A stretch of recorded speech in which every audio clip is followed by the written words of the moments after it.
Véronique Jeannot s'est rendue à l'église Saint-Martin de l'Orgue, dans le Var, pour assister aux obsèques d'un grand chef, décédé à 77 ans il y a quelques jours.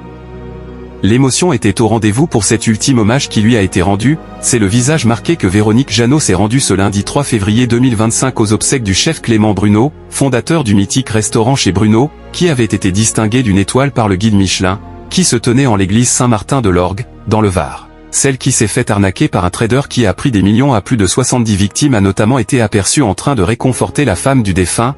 L'actrice était ainsi entourée de la famille et des proches du disparu, notamment des chefs Alain Ducasse et Jacques Maximin.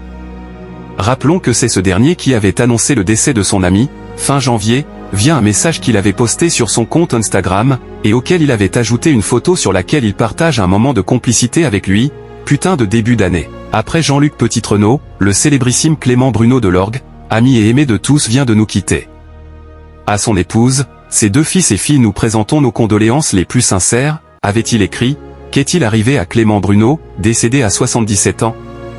Il s'était confié en décembre dernier sur son état de santé sur sa page Facebook chez Bruno, à l'occasion de ses vœux de fin d'année. Déclarant alors ceci: « Cette année 2024 n'a pas été une année facile pour moi, en effet, suite à de nombreux problèmes de santé qui m'ont empêché de passer du temps avec vous mais qui ne m'ont pas empêché de penser à vous. » Clément Bruno, son fils Benjamin prend la relève.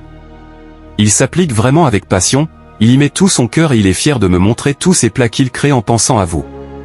C'est une grande chance pour moi d'avoir pu lui transmettre cette maison, avait-il ajouté, en annonçant qu'il passait désormais la main à son fils Benjamin. Sur BFM Var, Dominique Sognac, ancien chef du restaurant Bruno, s'était exprimé, suite à la mort du célèbre chef.